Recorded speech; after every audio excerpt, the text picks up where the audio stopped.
Bonjour Émile. Pouvez-vous nous parler de la méthode de sélection que vous utilisez pour vos poules de marans? La méthode de sélection que j'utilise, c'est la méthode de Fetch. Et celle-ci était assez complexe pour l'élevage amateur, étant donné qu'il faut avoir 7, 8, 10 parquets pour une même variété. Que moi j'ai utilisé, c'est-à-dire modifier la méthode elle-même en ne conservant que les lignées père et fille, fils et mère. Pour vos sujets en général, quelle prophylaxie utilisez-vous? La prophylaxie est conseillée chez nous, suivie par les Selvet Conseil de Châteaubourg. Nous avons un audit chaque année et nous discutons sur les problèmes, c'est-à-dire sur le programme que nous allons utiliser l'année suivante. Comme là, actuellement, nous travaillons sur la prophylaxie, surtout basée sur les problèmes de vaccination, c'est-à-dire la vaccination à un jour, et ensuite sur les vaccinations que nous allons utiliser pendant la période de l'élevage des animaux.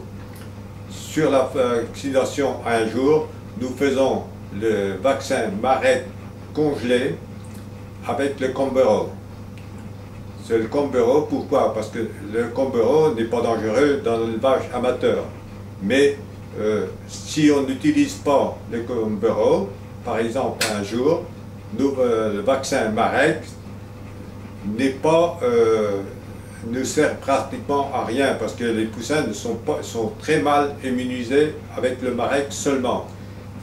Sitôt que nous avons utilisé le Combereau en complément avec le Marek était prêt et nos animaux sont très bien immunisés au point de vue Marek. Ensuite, nous avons un plan de prophylaxie contre les mycoplasmes.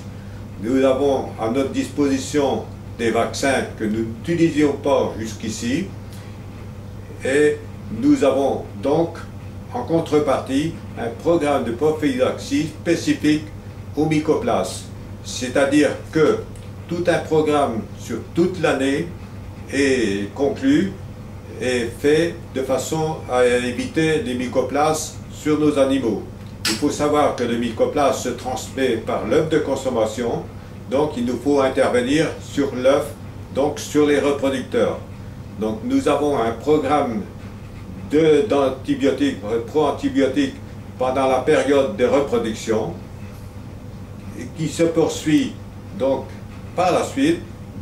Nous avons, quand que l'œuf rentre en incubation, dès 4-6 heures après la mise en incubation, il y a un traitement que nous faisons sur les œufs. Par la suite, le poussin, quand il naît, 8 jours, à l'âge de 8 jours, nous ajoutons du Tylan dans l'eau de boisson. Et le Tylan est utilisé tous les mois, une fois par mois, jusqu'à la reproduction, que donc le programme se poursuit par semaine. Voilà. Avez-vous des variétés plus difficiles les unes que les autres en éclosion? Oui, en effet, la meilleure variété qui éclot le mieux et régulière, c'est la noire cuivrée. Après, nous avons la froment éclot assez bien. Par contre, la noire argentée a été une période où elle éclosait assez mal, c'est-à-dire qu'elle est tournée en l'entour de 45-55%. Donc c'est un taux très faible pour nous par rapport à la noire cuivrée. Et étant travaillé au centre expérimental de Ploufragan, nous avions à l'époque ajouté, pour faire une analyse sur les conditions des éclosions, les résultats des éclosions, ajouté de la vitamine B12 à l'époque. Donc à certaines quantités de B12, les éclosions étaient nettement améliorées. Là j'ai voulu faire le texte sur mes noirs argentés du fait qu'il avait une mauvaise éclosion, à mon avis, et j'ai rajouté premièrement de la B12. Cela n'a pas suffi, j'ai eu une petite amélioration, mais pas suffisante. Donc j'ai rajouté en conseil, conseillé par le Selvet Conseil, donc par l'un des vétérinaires, d'ajouter Multi-B. Donc c'était un complexe de vitamine B12, B6, B5, ainsi de suite, que j'ai ajouté à mes reproducteurs. Et à partir de là, j'ai retrouvé le même taux d'éclosion que mes noirs cuivrés, tout en ayant donc certainement utilisé le multi-B. Vous nous avez parlé tout à l'heure d'une méthode de sélection sur la noire cuivrée. Pouvez-vous nous en parler? Oui, cette méthode, comme je l'ai dit, est basée sur la méthode de Felch, mais plus compliquée parce que j'ai voulu travailler en circuit fermé. Donc j'utilise dans mes parquets mâles uniquement en consanguinité, c'est-à-dire père et fille, fils et mère, et donc les coques qui sont issus de ces parquets me servent pour aller dans les parquets de multiplication. Mes parquets de multiplication, on trie, c'est-à-dire que sur 6 à 800 œufs, nous trions 100 œufs, les plus foncés chaque année, que nous mettons en incubation. Nous sexons les poussins à la naissance et nous conservons que les poulettes. Les poulettes sont également pesées à 14 semaines et ne sont pas contrôlées au nitrate, absolument pas. Donc c'est tout le patrimoine des mâles qui est apporté chaque année dans le parquet massal, c'est-à-dire le parquet multiplicateur. Quelle méthode utilisez-vous pour travailler la marron blanche?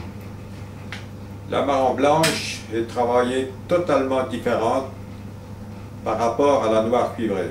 Parce que la marron blanche, si nous ne comptons pas sur la quantité d'œufs, ni la couleur de l'œuf, nous travaillons uniquement sur le problème du poids des animaux, la rapidité de croissance et la vitesse d'emplumement.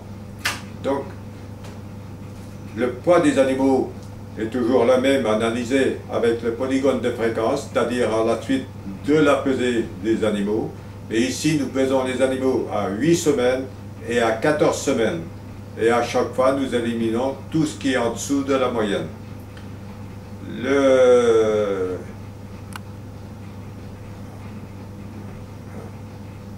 Quelle variété utilisez-vous pour faire un poulet de viande? Pour faire un poulet de viande, nous recommandons surtout la marron blanche. Pourquoi? Parce que celle-là déjà a battu la Bresse, ce qui est une référence en qualité viande. Et en plus, nous avons obtenu avec la marron blanche des poids, c'est-à-dire une bonne croissance, un bon emplumage, la croissance qui revient pas comme du sujet industriel, mais vous avez à 140 jours un poulet qui vous dépasse les 2 kg, 2,5 kg. Avez-vous une alimentation spécifique à chaque variété? Nous n'avons pas d'alimentation spécifique à chaque variété, nous avons une alimentation bien spécifique pour chacune des certains âges. Nous avons par exemple au premier âge. Le premier âge, nous ne donnons pas de poussin premier âge, un aliment poussin premier âge. Nous donnons un aliment pro-gibier à 26,5 de protéines. À partir d'un mois d'âge, on passe à un aliment poussin. Et ceci est conservé jusqu'à 5, 6 ou 8 semaines. Et nous passons ensuite à l'aliment croissance. L'aliment croissance, c'est-à-dire que les animaux se trouvent à l'extérieur dans les herbages et on complète avec la farine de viande pendant la période de croissance. On donne pendant cette période du maïs cassé et l'aliment croissance deuxième âge. Avant l'entrée en ponte, pour les poulettes élevées en plein air, on donne, puisqu'ils sont élevés avec du maïs croissé et puis la croissance pendant la période de jeûne, à la période juste avant l'entrée en ponte, on commence à donner de l'avoine. Une fois qu'ils sont bien habitués à l'avoine, donc on leur donne 40 à 50 grammes d'avoine par tête, par animaux. Je crois savoir que vous utilisez un mélange spécial pour la marron. Oui, exactement, la maison Euvialis, c'est-à-dire le groupe Euvialis, par la maison Guillaumard, et fabrique 2 formules d'aliments spéciales pour l'amarant. Donc l'un est sans colorant et un avec colorant. Ceci pour la production de l'œuf de consommation. Et maintenant, nous allons avoir dans les prochains mois, au début de l'année, on va avoir une 3e formule, reproducteur spécifique pour l'amarant. Quelle est donc la spécificité de cette formule alimentaire? La spécificité de la formule alimentaire pondeuse chez l'amarant va être complétée, si vous voulez, avec de la farine de luzerne. Ça, c'est très important parce que c'est quand même une poule qui prend un œuf de très bonne couleur, déjà avec un jaune d'œuf bien teinté. Mais là, nous aurons 100 colorants. Avec la farine de luzerne, nous aurons un colorant équivalent avec celle où il y aurait un colorant d'ajouté. Utilisez-vous une alimentation bio? Nous n'utilisons pas d'alimentation bio.